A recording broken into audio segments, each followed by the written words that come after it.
चलिए बात अगली खबर की करते हैं। बूंदी में बड़े हादसे की गूंज विधानसभा में सुनाई दी। सत्ता पक्ष के जवाब से असंतुष्ट प्रतिपक्ष ने हंगामा किया और सदन से वॉकआउट कर दिया। बस हादसे पर पहले हुआ सवाल जवाब। घोषणा कर दी, मेरी मांग है। ये कोई तरीका नहीं है, ये कोई तरीका नहीं है। You can't depose, you can't depose। 24 लोगों की मौत पर प्रतिपक्ष ने किया बवाल। कोई तरीका नहीं है, ये कोई तरीका नहीं है। You can't depose, you can't depose। ये कोई तरीका नहीं है, आपको बोलना है।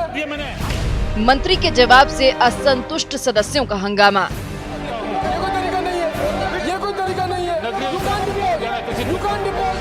हादसे पर हंगामे के बाद सदन से वॉकआउट। ये कोई तरीका नहीं है, वो बहुत तरीका नहीं है। आप प्लाट अलॉटमेंट किए जाकर सभी ट्रांसपोर्ट कंपनियों को शहरी स्पीकर के आश्वासन ने शांत किया मामला। कोई तरीका नहीं है। चर्चा समाप्त हुई। 131 सी गुरुवार को सदन में बूंदी हादसे की गूंज उठी तो सदन में संग्राम का माहौल बन गया। विपक्ष ने मेज नदी हादसे में मारे गए 24 लोगों का मामला जोरों से उठाया। माननीय सदस्यगण कृपया 2 मिनट मौन खड़े रहकर दिवंगत आत्माओं की शांति के लिए प्रार्थना करें। सबसे पहले मृतकों के लिए 2 मिनट का मौन रखकर श्रद्धांजलि दी गई। उसके बाद संसदीय कार्य मंत्री शांति धारीवाल ने सदन को हादसे के बारे में विस्तार से जानकारी देना शुरू किया।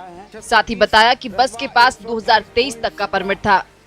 के आधार पर प्रथम दृष्टया वाहन का टायर फटने के कारण वाहन अनियंत्रित हो गया और पुलिया से नदी में गिर जाने के कारण यह हादसा होना बताया गया है।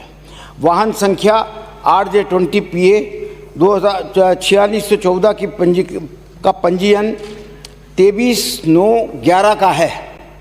उपरोक्त वाहन नगरीय परमिट संख्या 637 वैधता दिनांक 19/7/23 से कवर्ड है।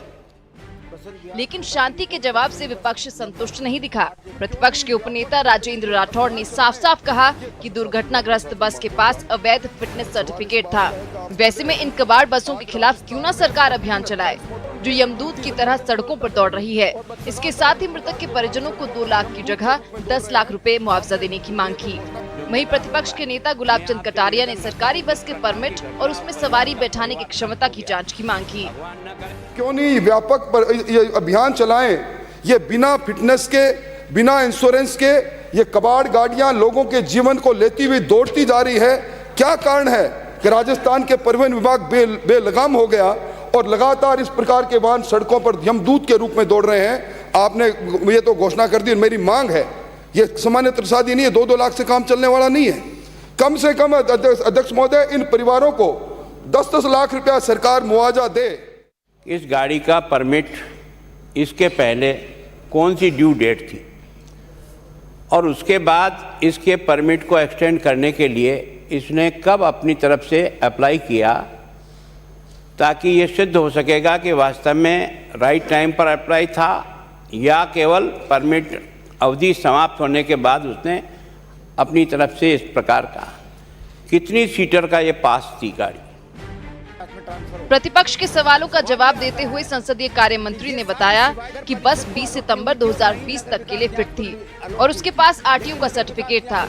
साथ ही बस का परमिट भी सही था। परमिट सही है या नहीं उसकी जांच बाद में हो जाएगी। कोई दो राय नहीं कि जिस एजेंसी ने फिटनेस जारी किया था उसके बाद में फिर RTO ने फिटनेस जारी किया है। तो RTO ने जो फिटनेस जारी किया वो फिटनेस था 20/9/20 तक। अस्थायी परमिट के बाद आपने कहा कि साहब अस्थायी परमिट बाद में ले लिया गया। बाद में क्या लेते? कल शाम की तो घटना है, कल सुबह की तो घटना है। क्या कल का कल परमिट बन जाता? परमिट तो उसी वक्त उसको SHO को जो है सारे कागजात मिल गए थे, वहाँ पर भीगे हुए कागजात मिल गए थे। तो बाद में नहीं बना, परमिट बन गया था। अब परमिट गलत बना सही बना, जांच हो जाएगी।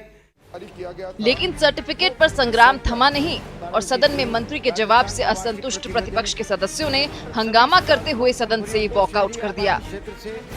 Bureau report, news 18 Rajasthan.